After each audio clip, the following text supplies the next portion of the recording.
Hello student, this is Mr. Teo again. For week 1, we went through the P and ID diagram, and then we also went through some measurement element like for temperature, like the RTD and thermocouple.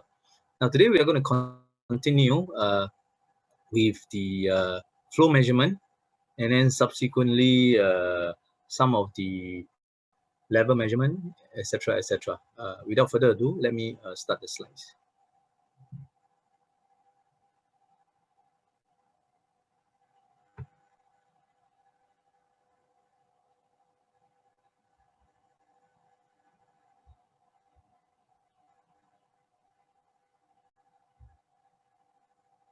Let's watch a video before we discuss about flow measurement.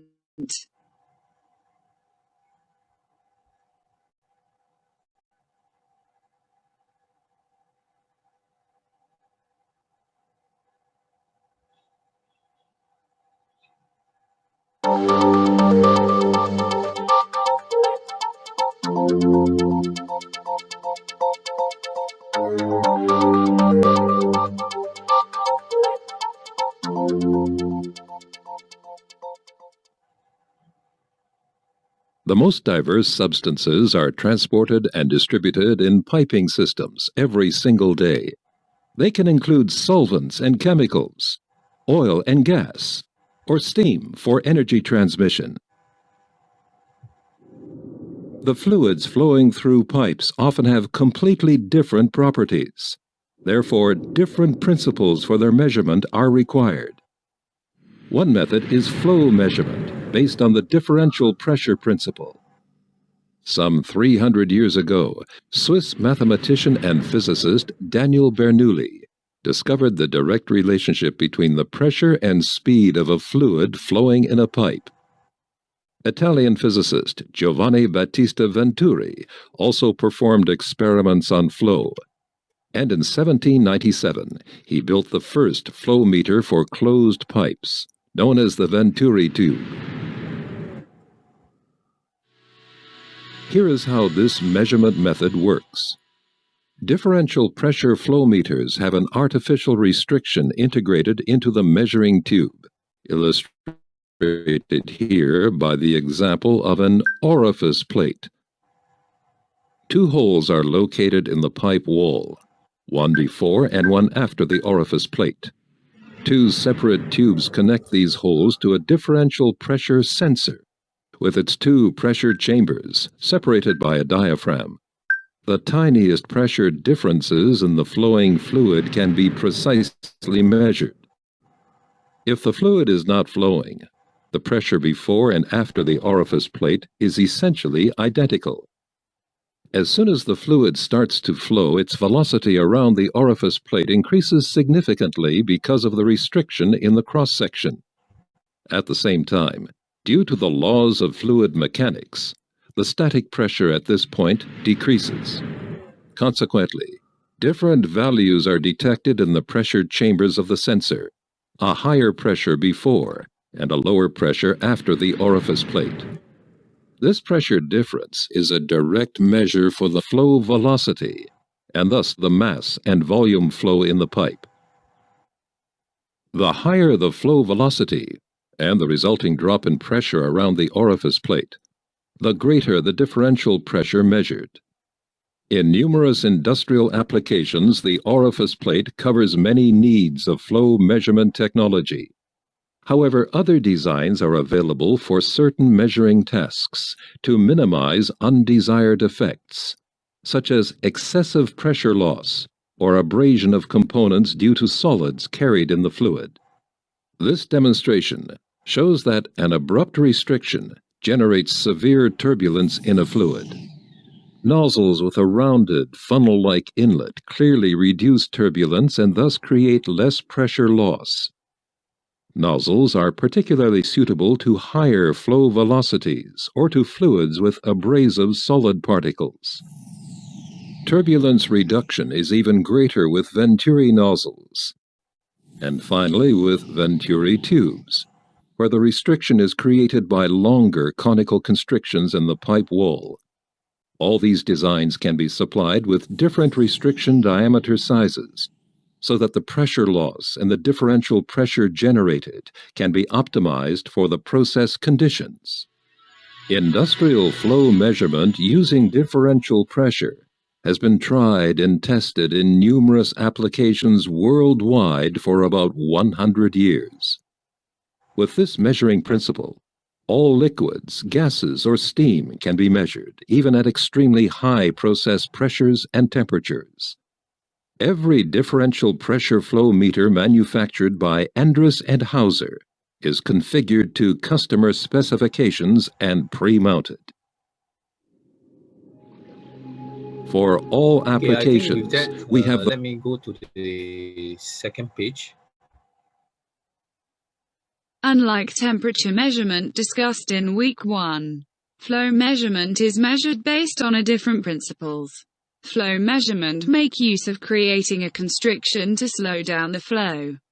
By introducing the constriction using an orifice plate of a smaller diameter, difference in pressure will be created before and after the orifice plate, resulting pressure P1 to be higher than P2.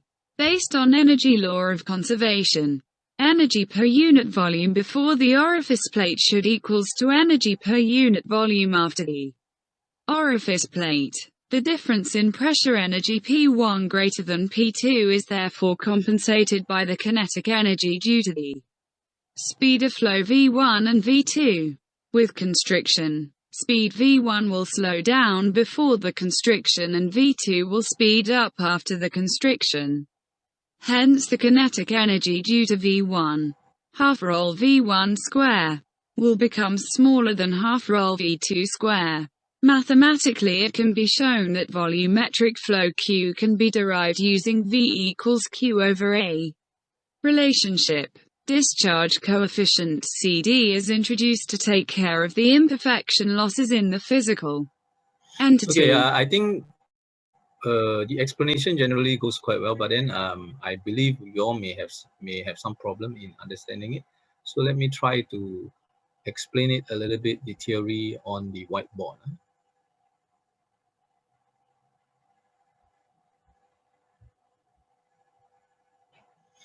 Now, let me take my whiteboard. So imagine that this is your orifice plate.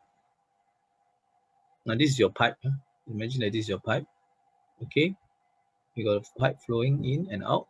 Now with no constriction, so whatever you flow in here, P1, the pressure at the input, and the pressure at the output, P2, without constriction, P1 will be equals to P2, right? Because there is no pressure differences, right? So this is without constriction. You all know what is constriction, right? It's like the narrowing of the diameter. That's called constriction.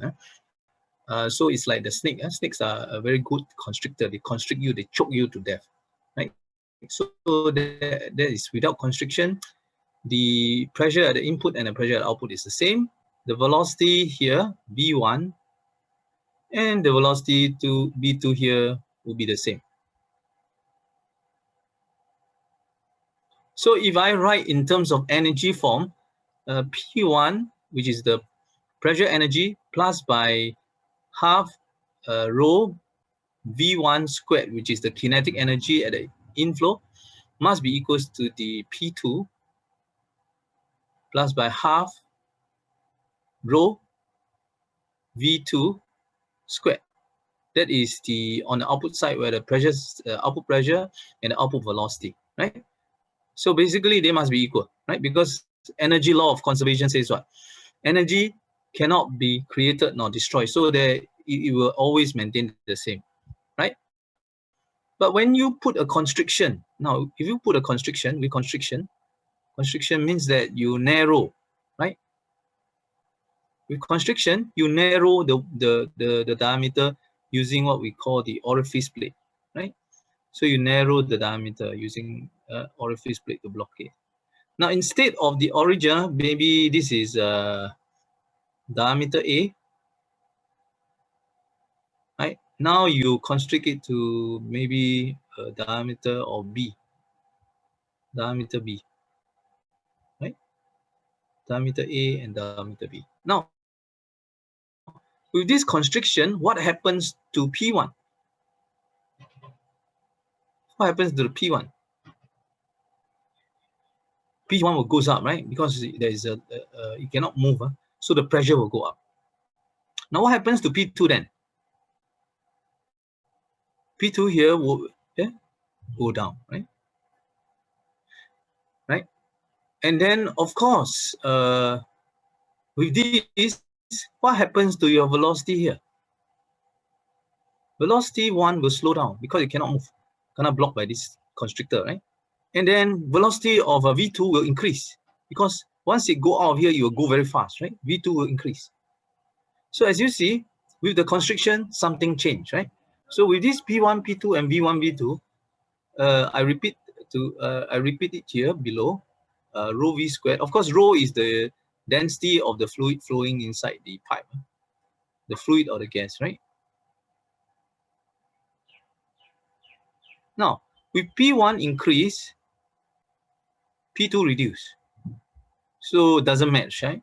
Because if one increase, one reduce, that means this guy must, this right hand side will become smaller than left hand side. So what is compensated by is compensated by this increase. Sorry, this one decrease. The V1 decrease, right? And V2 increase. Right? Whatever is lost in the pressure or gain in the pressure will be lost by the velocity. Whatever is lost by the pressure will be gained by the velocity. So therefore, it balances up. So basically, energy change form, right? Change form from velocity, it goes to the pressure energy, and this guy, it change form from the pressure energy, it goes to the velocity energy. So again, the energy law of conservation holds, so it cannot be created nor destroyed. So that's what I mean. At any situation, the energy at the inflow must be equals to the energy at the outflow. Okay, that's as simple as what it can means. Now, remember in the video we saw that they try to put two holes here and then put this thing down to a differential pressure meter, right? We call this a differential pressure meter, right? DP. Okay. Now, how do I take the pressure differences? Or why do I need to take the pressure differences? Now, let's see. If I have P1, P2, what is the difference in pressure? Difference in pressure must be P1 minus P2, because when you have constriction, there's a difference in terms of pressure. So it must be P1 minus P2. So what is P1 minus by P2? If I rearrange this equation, P1 minus by P2 must be equals to half rho V2 squared minus by half rho V1 squared, right? It's just bringing this over and bringing P2 over, right? So this is basically the same equation, but I rewrite it. So from this equation, you can see that there is a common factor, which is half rho, right? We take out half rho, then you have V2 squared minus by V1 squared, right? Now we know the volume flow Q is equals to velocity times by the area, right? Velocity times by area. So this is area, this is velocity, this is your flow, right? So then if I rewrite this equation, then velocity must be equals to Q over A, right? That means flow per unit area, right? Flow per unit area, correct? So if I plug in this velocity into here, this is V. If I plug this velocity into here, I will have half rho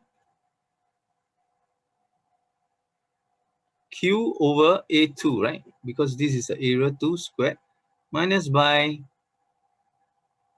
Q over A1 squared. Oh, this is Q. So again, from here, you can see that Q squared are the common. So I can basically bring out what? Half, let me put it straight, rho Q squared, right? Because Q squared can be bring out. So you have 1 over A2 squared minus by 1 over A1 squared. Right? So this is delta P. Right? Now I can further simplify this guy by changing it to a common factor A1 times by A2. So the denominator will be A1 squared, A2 squared. Right? So of course this one will be A1 squared minus by A2 squared. So this is combining the two of them. Right? Now we are interested in finding the flow, right? Because pressure is easily measured, but we want to, this is a flow measurement. This is a flow measurement, so we are interested in measuring flow. So we are interested in this Q here. Can you see there's a Q, there's a flow there? Right? There's a flow there. So basically, what we can do is rewrite everything in terms of Q. Right? If you rewrite everything in terms of Q, then Q must be equals to, you just bring this over, this become 2 delta P over rho, right? Square root of this thing. Of course, there is no, this one must clean off here.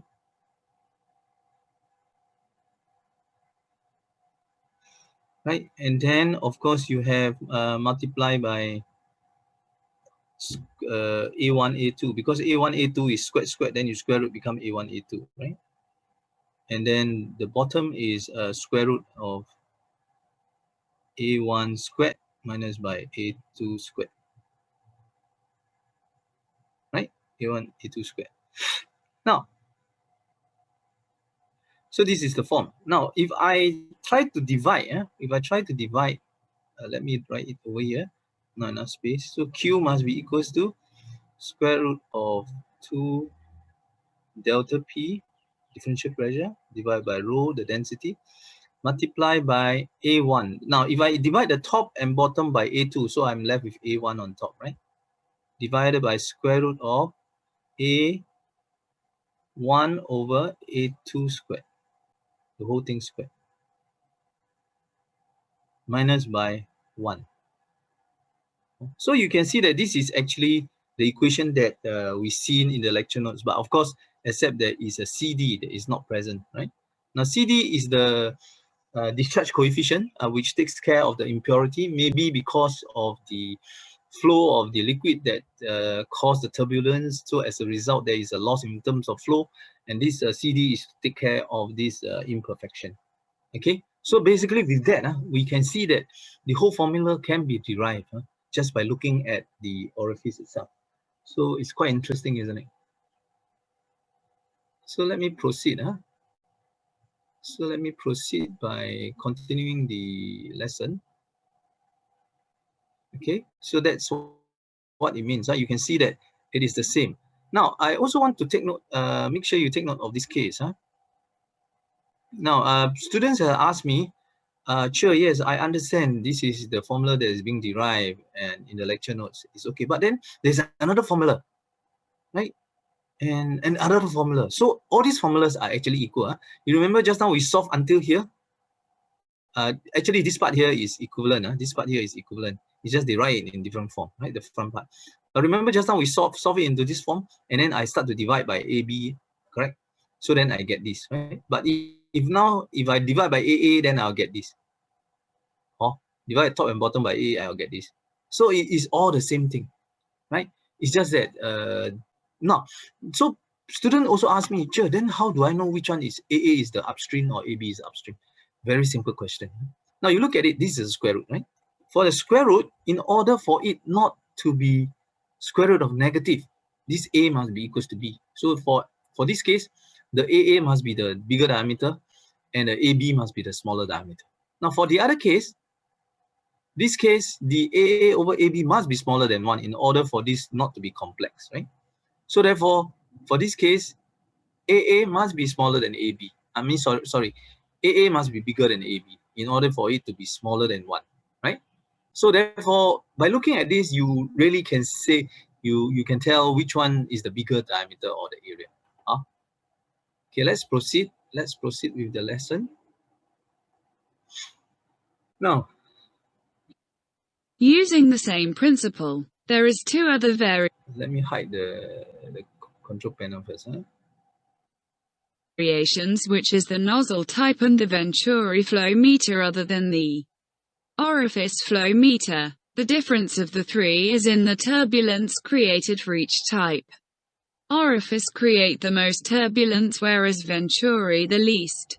Now, basically, we started off by doing a constriction using the orifice flow meter, and we can do the Q flow calculation, which I just demonstrated, right? Now, of course, we know that the Q itself, the orifice plate, when the liquid flow through, it creates abrupt changes, meaning that some of the liquid might go diagonally at 90 degrees and come through here. So there is a lot of shock at this point of time, and there's a lot of turbulence occurring here. So this is not really good for some of the very high speed. Certain time it might break the whole thing. So depending on the pressure. So therefore, in order to smoothen the flow, they have come up with the shape like nozzle. That means you gradually guide the tapering of the diameter from a bigger diameter to a smaller diameter. We call it a nozzle type. It looks like a nozzle. Or a Venturi type, which is even more gradual. But no matter it is a orifice, Venturi, or nozzle, they all use the same formula for Q. So therefore, there is no difference in terms of Q, right? So you, in a formula sheet, if the question come out is an orifice, you use the same Q equation.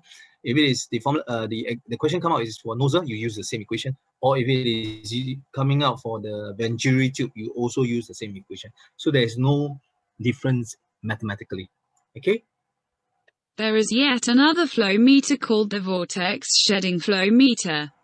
Bluff, strut, body are placed in the fluid flow. Transmitter and receiver sensor pair of ultrasonic, electronic or fiber optics type are placed across the diameter of the pipe to sense the frequency of the vortex shedding. Now, for this case, this is yet another flow meter, which makes use of by inserting a lot of rough body within the flow of the liquid, right? Flow of the fluid, right? So as long as the fluid flow, then there will be bluff body that is flowing along. Now, what happens is they embed a transmitter receiver electronically. Yeah? So as the bluff body flow through and block the transmitter receiver, it will result in a dip in the signal because there's no signal when it blocks. So it will result in a dip. So the first one come, it will dip once, and then the second one come, it will dip twice. So depending on the rate of the dipping, we will be able to tell how fast is the flow. So the flow rate can be derived from the frequency of the dipping. So that's how the bluff body shedding flow meter works. Basically using the bluff body that flow through the transmitter receiver. Okay, that's the general concept. U-manometer make use of head pressure at both legs of the manometer. When there is a difference in pressure at both legs, it will result in a difference in level for fluid B called delta H.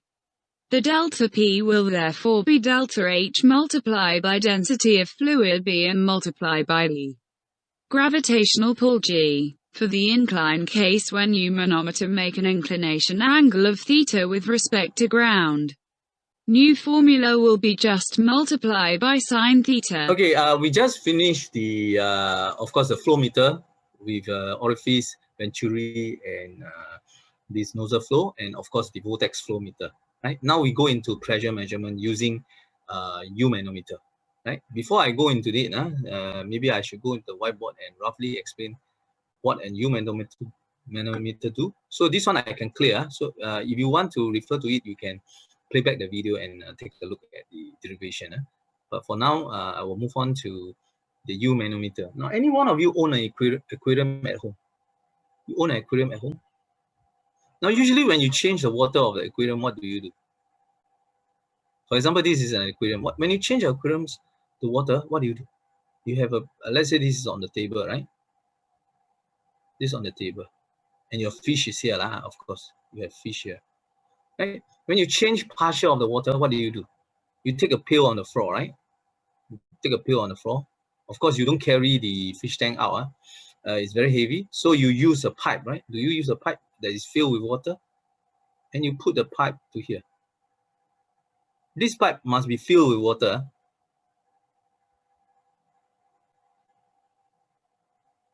And the moment you put in the filled pipe into the tank, what happens to the pipe? Water start to flow in, right? Water start to flow in, and the outflow of the water comes out to here automatically, right? Now, what is the reason of this flow of water? This reason of this flow of water is due to the different pressure, because one of them is sitting at a higher height and the other one is sitting at a lower height, right? Now, of course, the one that is sitting at a higher height, if you use a head pressure is given by height rho g, right? H rho g. So this H1, the first one is H rho g of H1. H1 is higher, right? H1 is on here. Now H2 is lower, right? H2 is lower. So H2 rho g. Now, if you see one is higher, one is lower, therefore the pressure at the top side will be bigger than the bottom side. So because of the height differences, it creates a different pressure.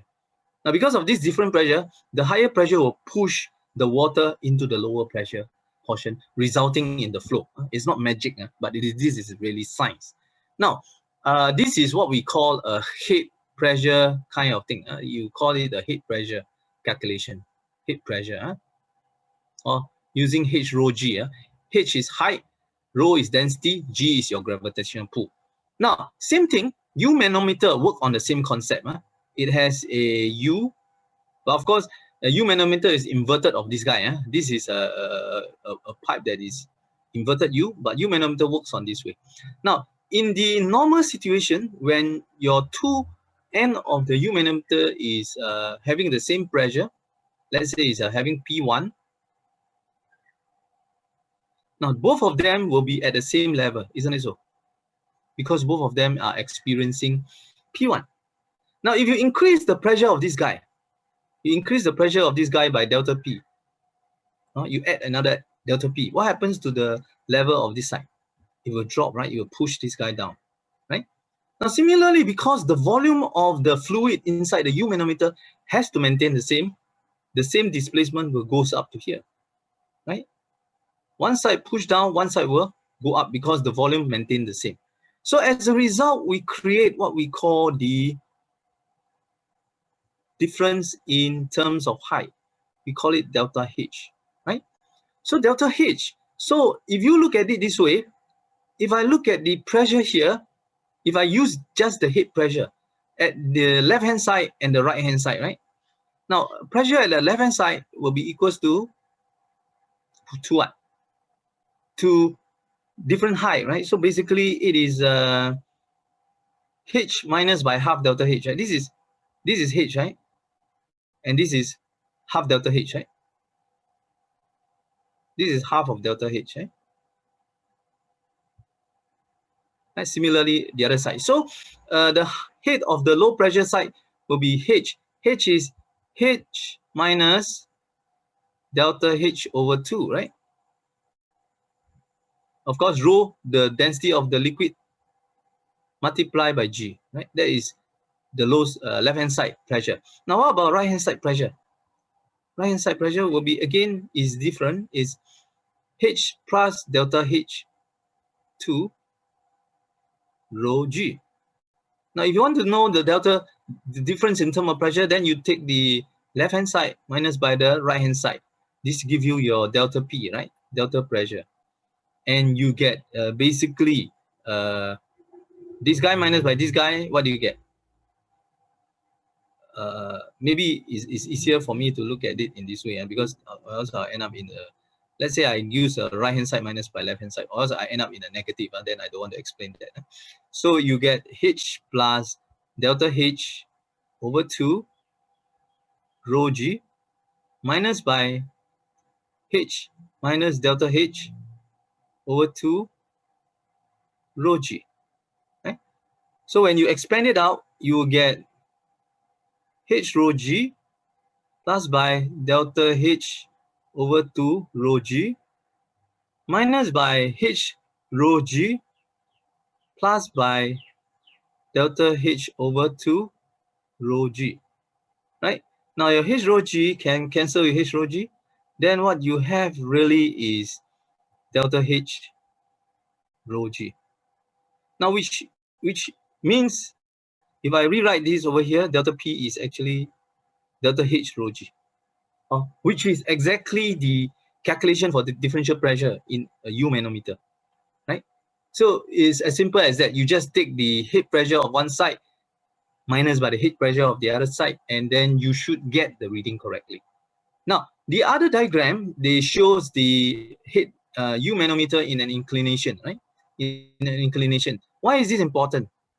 Now, you can install your U manometer maybe sometimes because of the space and blockage of certain things, certain pipe, you cannot use it vertically, and you got to use it slanted at certain degree, right? So maybe it's slant with the horizontal at about theta degree. Now, so can you still use the manometer to measure differential pressure? And the answer is yes, right? So if you have differential pressure, then your delta H is still there, right? You still have one delta H, right? There's a delta H, right? And then of course your whole thing delta H rho G applies, right? So your delta P will be equals to delta H rho G, right? But in the formula, it suggests that you have to multiply by sine theta. Why? Why sine theta? Now remember, what is sine? Sine is actually, if this is theta, this is hypotenuse, this is opposite, right? Sine is actually equals to opposite over hypotenuse, right? So if it is delta H rho G here, of course this delta H rho G is not the same as this delta H rho G. This delta H rho G is measured in the slant, multiplied by opposite over hypotenuse. Now remember, this is in the slant, so it must be the hypotenuse, and this delta H rho G. So essentially it's saying that we have hypotenuse multiplied by opposite over hypotenuse. Right? Essentially you cancel out, you are getting the opposite. So essentially what is happening is your measurement is in hypotenuse, but when we do a sine theta, we are resolving this whatever slanted pressure into a vertical pressure. So we are getting the equivalent pressure looking in the vertical sense. So that's why it's the opposite equivalent. So that's why you need to multiply by sine. Okay, so that's what it means for this particular explanation of that. Okay, let's proceed with the lecture. Okay, so that's what it means. If you multiply by sine theta. Figure 2-24 shows another differential pressure measurement using the diaphragm deformation to detect the difference in pressure at 2 of the input. Yet another way is shown in figure 2-26. To detect compression or tension pressure is by using a strain gauge. When experiencing a tension of compression force, the strain gauge will change its resistance. This change in electrical resistance when placed in a Wheatstone bridge will then be able to detect the change in voltage. The change in voltage can then be mapped to the change in tension or compression pressure. Now, this page generally talk about the other two devices used to measure pressure. One of them is the diaphragm pressure meter, which is like you saw it in the video. When one end of the pressure get bigger and the other end is not so big, then this diaphragm will get bent to certain side. So by measuring the deviation from the center, which is W, so you will be able to infer what kind of pressure, differential pressure are we talking about. By if you deflate more, of course the differential pressure is more. If you deflate less, then the pressure is less. So that's how you can measure your differential pressure using a diaphragm pressure gauge. Now, the other one, we talk about the strain gauge, bonded strain gauge. Now, strain gauge is actually a resistance formed by metallic strip, which is laid out in a stick fashion, right? So when you actually pull it or when you compress it, the compression force and the extension force cause the elongation of this strip or contraction of this strip. Now, when you do an elongation to the strip and a contraction of the strip, the number of square along the length of this resistance changes. Now, when the number of square changes, even though it might not be that great as you think that the force, because it's not a rubber, so you do change it, and this change will cause the resistivity of this metal strip to change, because the metal strip resistivity is certain ohms per square, right? Now, if the number of square change, then it will either increase or decrease the resistance. So that is what it means. So by putting a certain strain onto this metallic strip, you are actually changing the resistance. So by measuring the changing the resistance, you can actually essentially say that, hey, we have certain amount of compression pressure or tension pressure, right? So this is how you measure it using your strain gauge. Next we will discuss level measurement. In the industry setup with huge chemical tank or petroleum tank, it would be quite difficult to keep dipping in a rod to check the level of the fluid within the tank. Level gauge glass is used to give a quick indication of the fluid contained in huge tank. For non-destructive measurement, an ultrasonic level sensor is used for the level sensing. Sound is emitted at the top sensor and the echo is detected back. Level can be computed by information of the time taken from transmit to echo received, speed of sound, etc. Since speed equal distance divided by time, then 2 times the distance from the top of the tank till the surface of the fluid will be distance the sound travel from the sensor to the surface of the fluid and back. With this relationship understood, height of the tank or even the level of fluid in the tank can easily be calculated. Now we move on to level measurement. Of course, level measurement can mean a lot of things. For example, you look at the petrol tank that the 3 ton, they ship it into the petrol station for your dad or mom to pump up the petrol, right, of your vehicle. Now, this petrol, how do you measure when it comes in big tank like that? So basically, there is no way of measuring it. You cannot say, I open up the petrol, I dip my hand into it, and then the moment you pull out the hand, all the petrol that is deposited on your hand get wasted, right? So you don't want to have and then also petrol on your hand is maybe flammable, so it's very dangerous, and it is difficult to wash away. So sometimes you want a non-destructive kind. So basically, in the industry, there is 2 types. One is called the level gauge glass, which is a miniature replica of the lever. So basically, if your lever is at this height, then the gauge glass that is attached to the main compartment of the fluid will indicate by a bubble here. So by looking at the bubble level, you will be able to tell what the actual level of this particular liquid is that is contained in a big tank. So this is an ingenious way of looking at it. By just visually looking at the gauge glass, you'll be able to know, hey, so that's how much is 3/4 tank full or half full. They need to know this information, or else they will not order the next tank to come in. So each time they order the new tank, because they have flattened the first tank, right? So they will get order another one, etc. And then, of course, there is another one we call the ultrasound, right? Ultrasound is, again, it's non-destructive. You don't want to go in and disturb the thing. So we use sound to detect. Now, which animal are very good at ultrasound? Remember the bat, right? The bat basically are blind.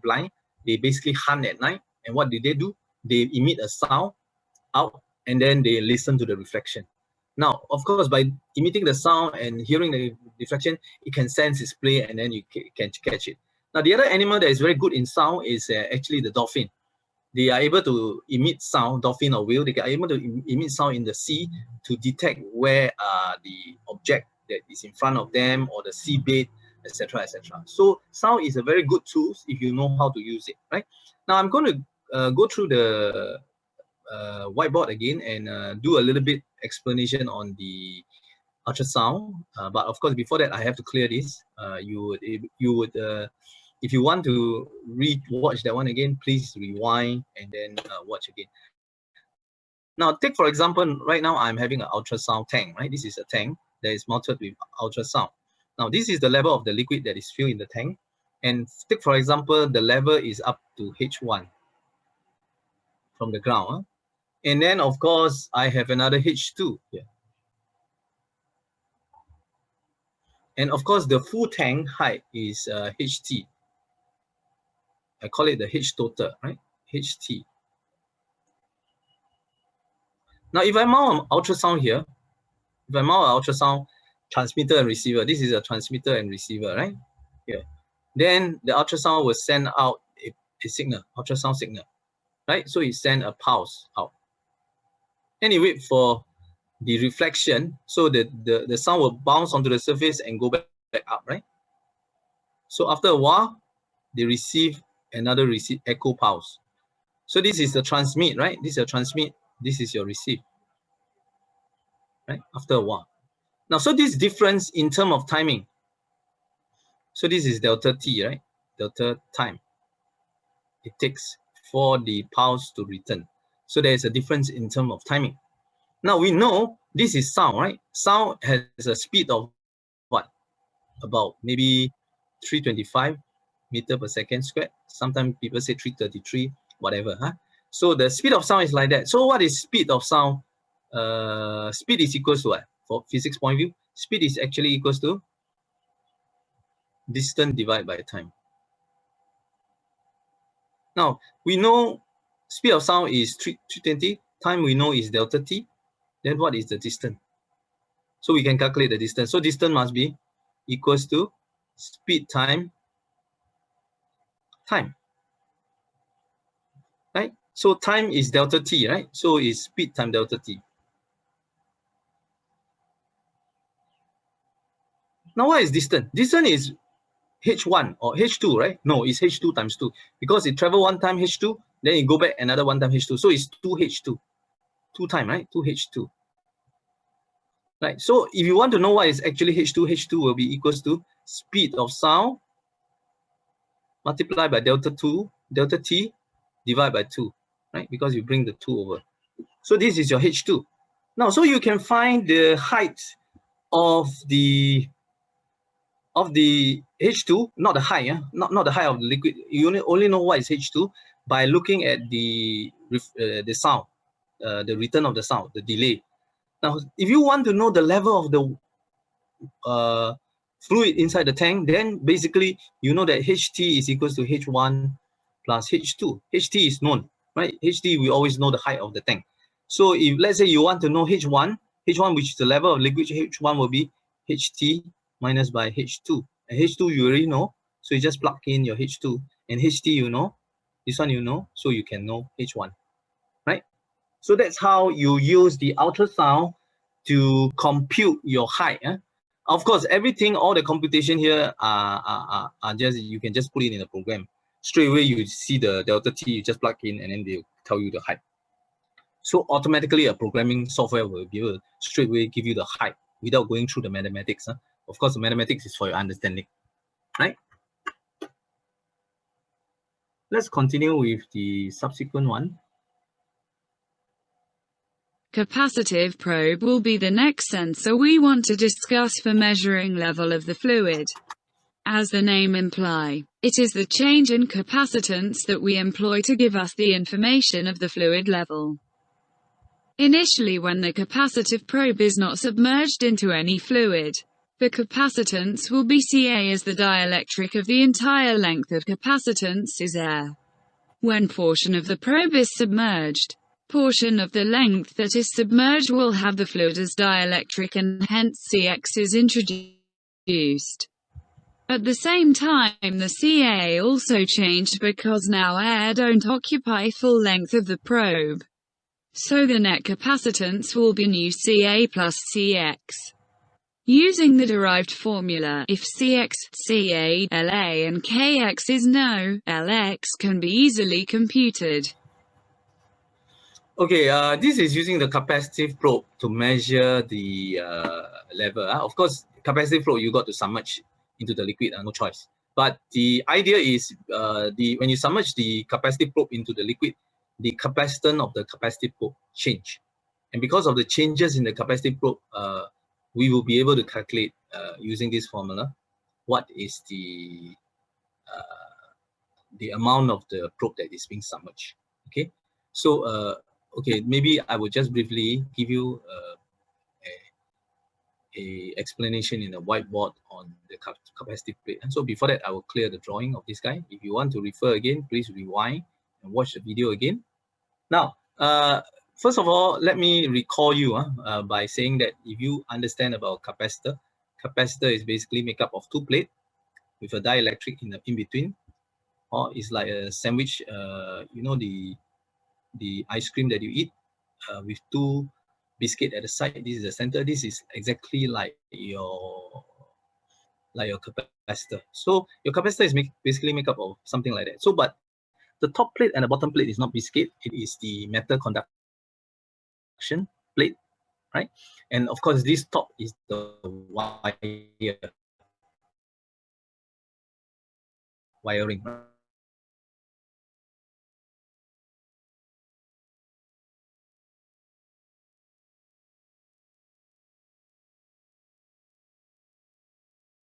Right?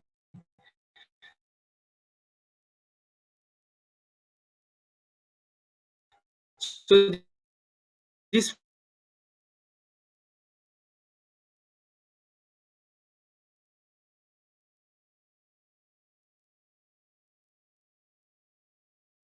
form a capacitor. Now, capacitor is 1 naught epsilon R.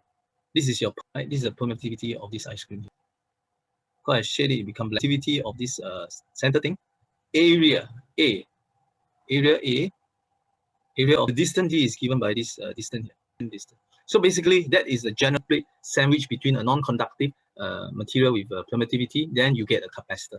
Now, if you look at your this basically the electrolytic capacitor, it is basically made up of two very long strip of metal wire, metal plate, very long strip, and then of course in between it they have your dielectric put inside, right, like sandwich like that. And then of course another plate down there. So you got two plates, and then they solder a lead here, and soldered another lead at the back, the other back plate, right? So then they start rolling like the sushi, then they roll it up. So you got the roll up kind of form, right? Roll it up, then it form a can, right? You form a can with two legs, and this is your electrolytic capacitor. This form your electrolytic capacitor. That's how it's being formed. Okay. Of course, the area will be area here now. The area of this distance over here, this D over here, and of course the permittivity will be your material here, E epsilon naught epsilon R. Now, so this is how a capacitor is formed, right? So just to clear the drawing a bit for the probe. So the capacitive probe, same thing. We are using a center probe, center rod, which is conductive. Center rod that is conductive. Then you have another outer rod like a cylinder that is surrounding it, right? So this is the construction of the probe, the rod that is around, right? So there is one conductor, and the center there is another conductor. Now in between it, what is it? If it is not submerged, it is air. If it is not submerged, it is air. But when it is submerged, of course, it is other liquid. Now let's say if it is submerged up to here, then this will be portion of it will be non-liquid. Let's say water. Let's say it's submerged into water. Then the dielectric will be formed by water and air. Right? Now let's look at the case of when it is fully not submerged, not submerged at all. Not submerged. So what is your capacitance based on just now that theory? C is epsilon, right? Epsilon is air. Epsilon of air is E naught only. Don't have ER, right? That's so epsilon E naught, and then area will be the area of your plate, right? The area of a plate is actually given by what? The perimeter of this. Sorry, let me clear the line. Now the perimeter of this cylinder here is given by 2 pi r. Of course, the area will be 2 pi RL, the length of the probe. The length, let's say the length of the probe is let's say the length of the probe is LA, right? LA. So it's 2 pi R LA.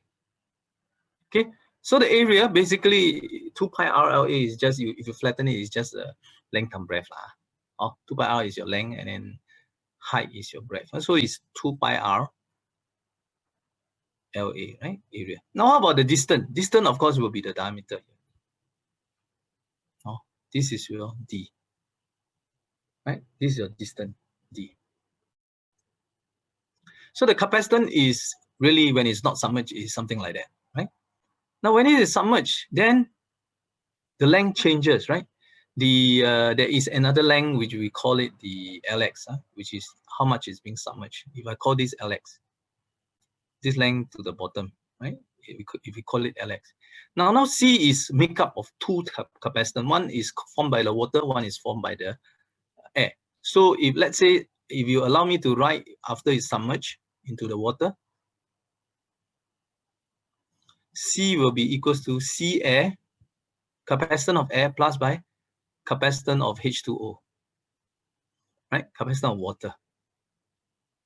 Now C of air is no longer using LA, because LA is the full length. Now C of air now is modified to be epsilon naught 2 pi R. Again, it's 2 pi R, but the L changed to LA minus by Lx, right? Because it's shortened, and of course it still remains as D. So this is your capacitance of air, but for the capacitance of the fluid or the liquid, you have an R, epsilon naught epsilon R, right? And then of course your L is Lx, because it's submerged into the water, and divided by D. Now if I try to take, of course there's a 2 pi R here, 2 pi R, which I forgot to write. So if I take out the terms of epsilon naught 2 pi R, 2 pi R over 2 pi R over LA. If I take out LA also over D, then what happens is, this is 2 pi R LA over D is 1 minus by Lx over LA, this is LA, right? Plus by 2 pi epsilon, so there's an epsilon R here, right? Epsilon R, 2 pi R is taken out, Lx is maintained here, so it's Lx over A. So there's another Lx over A here, LA here, right? So basically what you can do is you would get these expressions, epsilon naught 2 pi R LA over D, and of course it is 1 plus by, you can group this guy, right? So it's epsilon R minus by 1 Lx over LA. Now, if you refer back to your formula for this capacitive probe, what is your formula for the capacitive probe? Now you see is Cx equals to Ca Kx Lx over La, right? So if you look at this with my whiteboard, this would be your Cx. This guy here will be your Cx. And this guy here will be your Ca, right? This guy here will be your Ca. And this guy will be your Kx, right? This guy here will be your Kx. So that's how you get the equation of Cx equals to Ca multiplied by 1 plus Kx Lx over La. Okay, so that's how the derivation of the equation comes about. It's not by chance, but it is how the equation is being formulated. Okay, Ken? Now let's move back to the lecture and continue with it. Okay, we can also measure level by sorry, let me move the panel and hide it so that you all can see. computing the head pressure at both sides of a differential pressure. sensor, i.e. the HP and the LP legs. In the diagram show for the HP leg, pressure P_HP will be H1 multiplied by roll reference multiplied by G. For the OLP leg, pressure will be P_OLP1 plus P_LP2. P_OLP1 will be the multiplication of H2. Roll liquid and G. P_LP2 will be the multiplication of H3. Roll gas and G. Note that H1 equals to H2 plus H3. Differential pressure will be given by difference in pressure between pressure P_HP and pressure P_LP. P_OLP equals to P_OLP1 plus P_LP2. Now, this sounds very complicated, but actually is nothing but a bit like when we do the U manometer, the heat pressure calculation. Right? Of course, I will demonstrate to you what it means here. But before that, what I'm trying to tell you is basically another U manometer. But of course, this we are talking about differential pressure meter. Differential pressure meter, even in the U manometer, you are also doing a differential pressure meter calculation. So it's the same thing, right?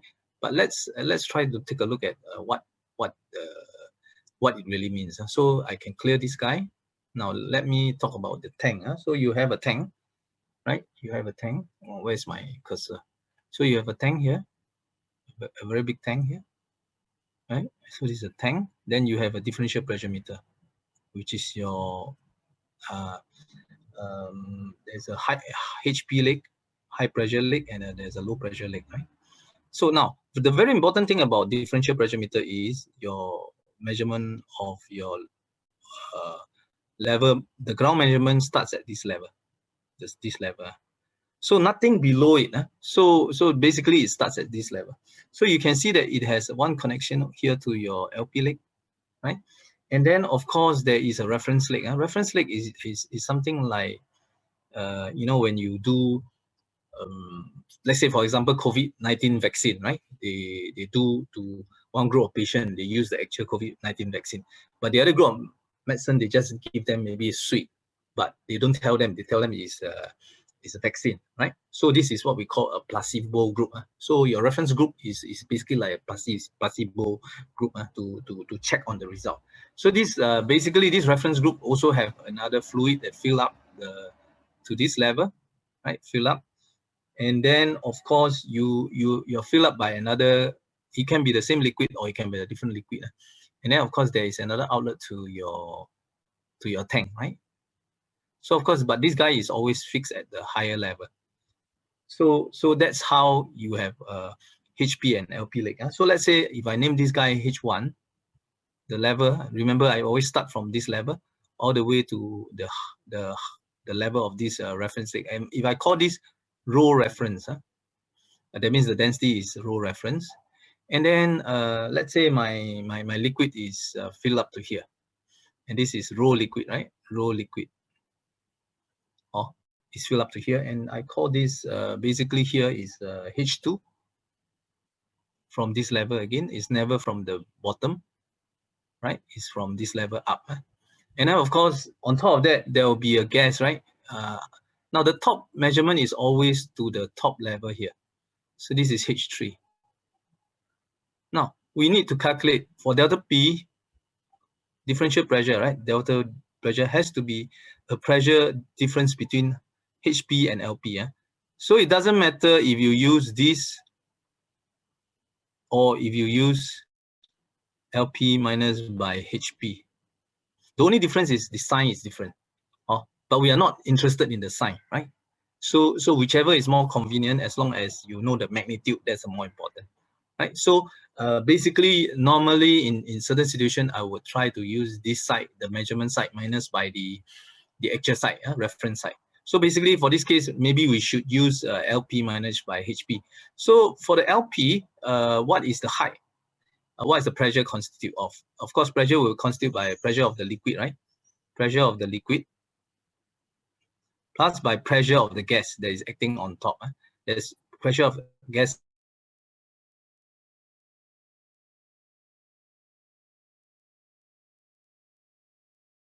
acting on top Then, of course, you minus. So what is pressure of H2 multiplied by rho liquid multiplied by G? As simple as that, right? Now, what about pressure of the gas? This one is rho gas, rho gas, right? So it will be plus by H3 rho gas multiplied by G. So this is your P low pressure, right? Now minus by your reference. Reference is H1, right? H1 rho reference G. So that's as easy as that. That's what it means. So basically, by taking individual reference head pressure, you will be able to calculate your delta P. That's what it means. Now, the other thing I want to talk about specific gravity. Now, specific gravity for liquid will be density of this liquid divided by density of water, right? Which is actually usually is about 1,000, right? And then, of course, specific gravity of gas. This is for liquid, and specific gravity of gas will be rho density of that gas divided by density of air. So this one you must know. In fact, in the formula sheet there should be. So basically, that's what it means. Now let's go back to the lecture notes. Okay, so that's what it means. Specific gravity, what it means here.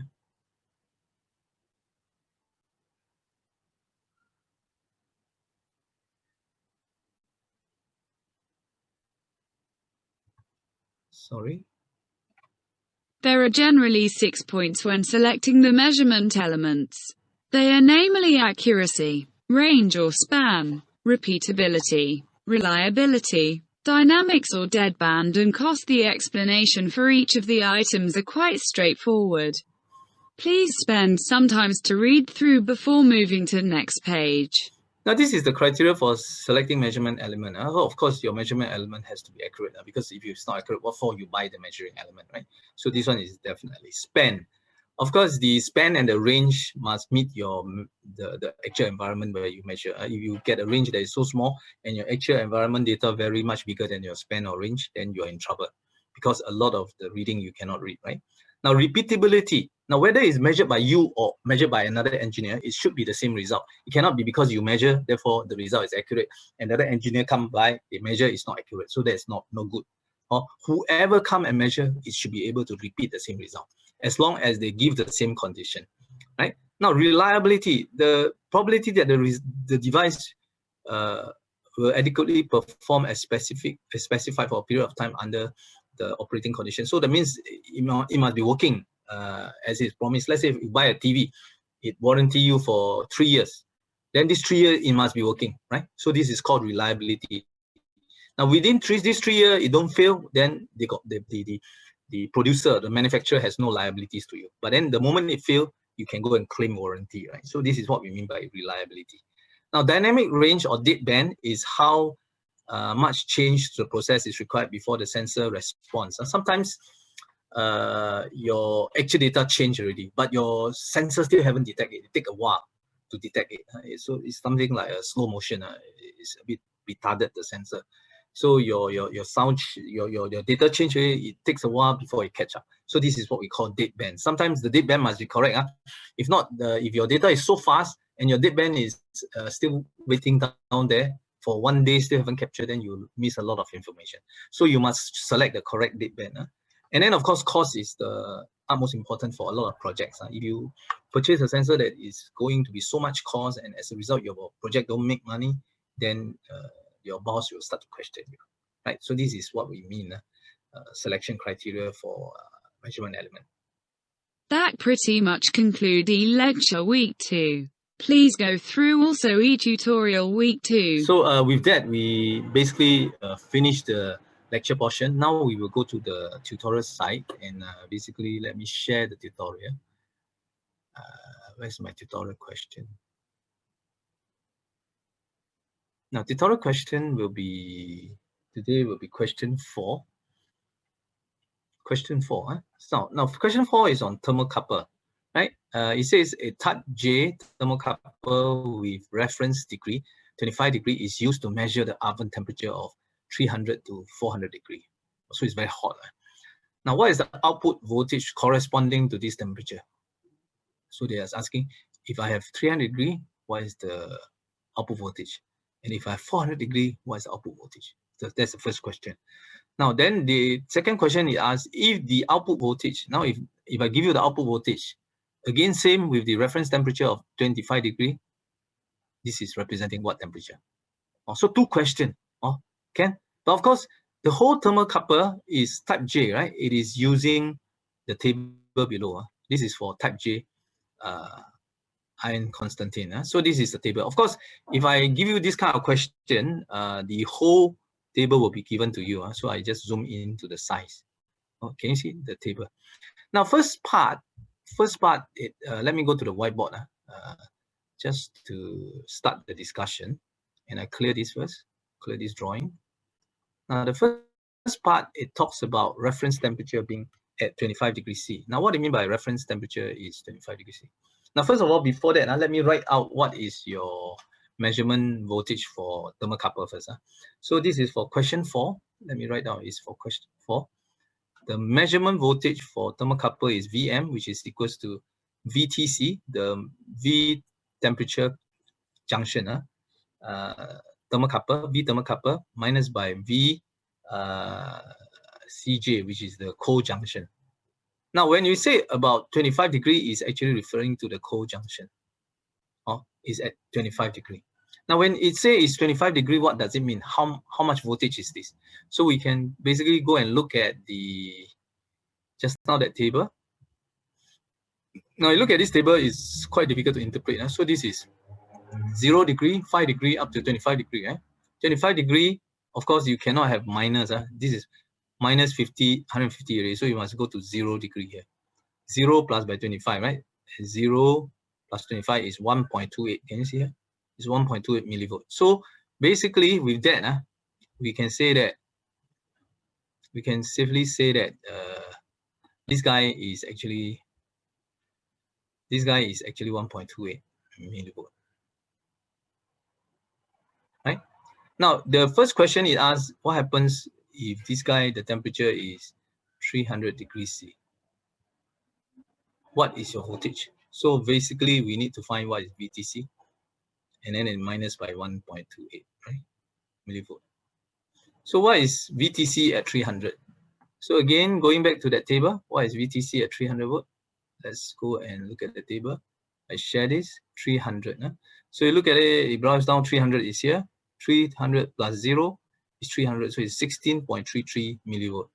So I go back to the thing and write down as 16.33 millivolt.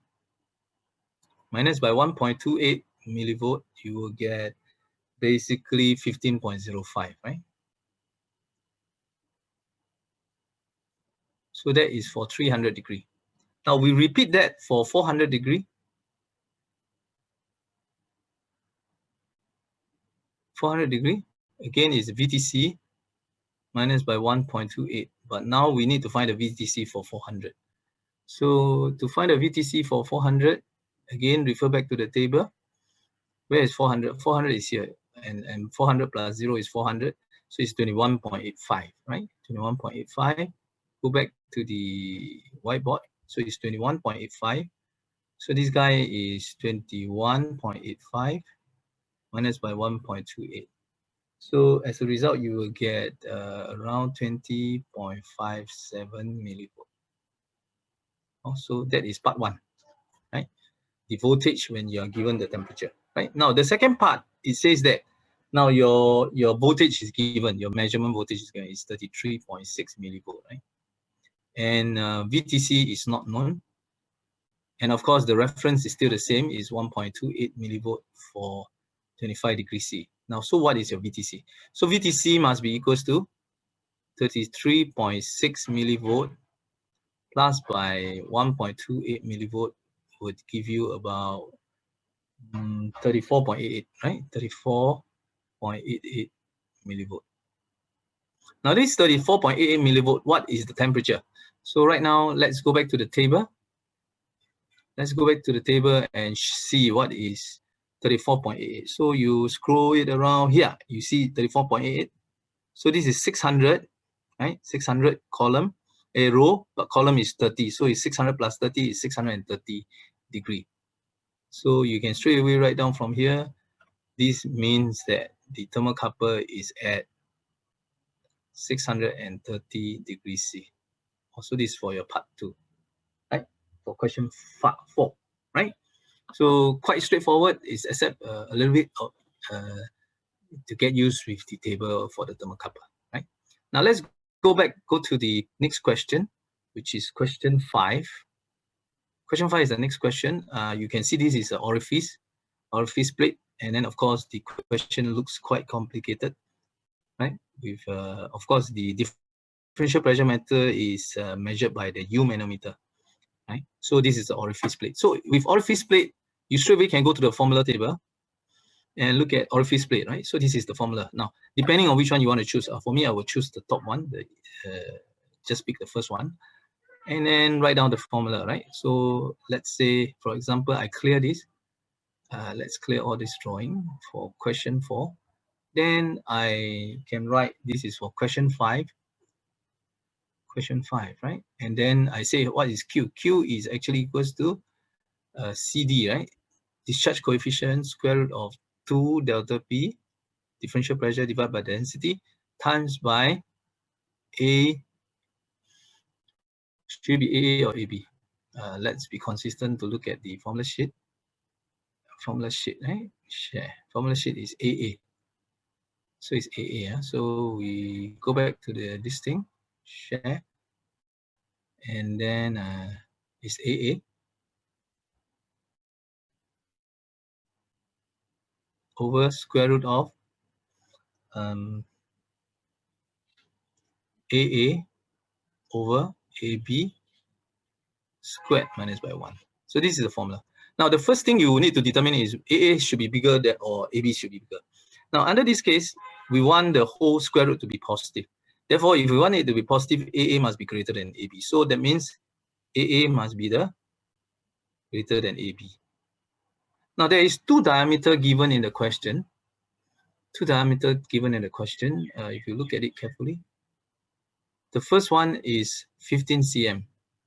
Should this be AA or AB? And then the other diameter is 5 cm. So one of them is 15, one is 5. Now let's go back to the whiteboard again. If we know AA is greater than AB, that means AA must be 15, right? This must be the 15 cm or 0.15 meter, right? Then this one, it will be the 5 cm or 0.05 meter. Okay, so these are the 2 that we have just identified. Now, also it mentioned that what is your, okay, let me cross away this one, it's very irritating. Now the second one is, what is your rho density? So share, what is your density? Density, is it written somewhere? Density is 1.15 kilogram per meter cube. So we can fill up this guy. So density is 1.15, right? So this is here. Oops. Let me go back again. How do I get back these? Let me go out again and come in again.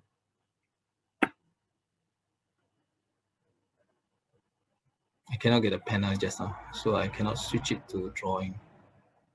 So better don't close it. Just leave it on top. Now, so the density is actually 1.15, right?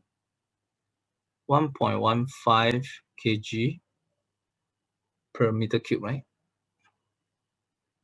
And then what is your discharge coefficient and delta pressure? Now, discharge coefficient, I think, is given. It says that the coefficient of discharge is discharge of coefficient is actually 0.8. So this guy is 0.8, right? So here this guy should be 0.8, right? So here CD is 0.8. So CD here is 0.8. So now it's left with delta P. What is delta P? Remember, we are using U manometer. U manometer delta P is delta H rho G, right? Now, what is delta H rho G? Now, let's take a look at the question again. The difference in the differential pressure in a U manometer contain a specific gravity. This is specific gravity. Yeah? Specific gravity is what? Specific gravity is rho G. Yeah? Is 0.8 times by a height, right? So the delta pressure is 10 cm in terms of height. So delta height is 10 cm. So this is 10 cm, delta height, 10 cm or 0.1 meter, right? 0.1 meter, same thing as 10 cm. Now a specific, what do you call it? The specific, specific gravity. So this is a specific gravity, yeah? This guy here is specific gravity, so it's 0.8. Right? It's given as 0.8, right? 0.8. So with that, you can calculate delta P. So with 0.8, oh, sorry, this is a specific gravity. I'm sorry. I just taught you about specific gravity a while ago, right? Specific gravity for liquid is what? Specific gravity of liquid is rho liquid, right? Divided by rho water. So this is 0.8, means that rho liquid must be divided 1000. Rho liquid must be 800. So now your rho is 800. And this one is 9.81. So you multiply this thing up, you can get about 744.8. So you get 744.8 Pascal, right? So you plug in this guy, you plug in the delta P back into here, delta P back into here, right? So all the expression is already there. So you plug in and you calculate, you should get an answer of what? 58378. 58378. Of course, that is given the fact that if you punch your calculator carefully, yeah, so you get 58378. Okay, so that is for question 5. Next, we move to one more last question, which is question 7, right? Question 7 is on a liquid in a manometer. So it's a U manometer, right? Have a specific weight. Just now it's specific gravity, now it's specific weight of 8.5 kilonewton per meter cube, right? And rises by 83 cm. So that means the delta height is 83 cm. So they ask you to find the change difference in pressure. So the delta P, asking you for delta P. So as we know, let me clear this. Let me clear this guy. Yeah? Clear drawing. And we know that delta P of U manometer is actually delta H rho G, right? Delta H is given by 83 cm, right? So it's actually 0.83. And you multiply by this. This is specific weight. Specific weight. And it's given as 8.5, right? So you multiply by 8.5. And what you will get is 7.05 kP. So that's your answer for question 7. Okay, with that, we basically finish all the tutorial question discussion for this week and as well as the lecture, right? I think it's quite an intensive one. So maybe you can run through the video several times, repeat again to understand fully what I mean and try it out yourself, because only when you dirty your hand, then you understand what it means. So for that, I will end here. Thank you for your attention, and that's it.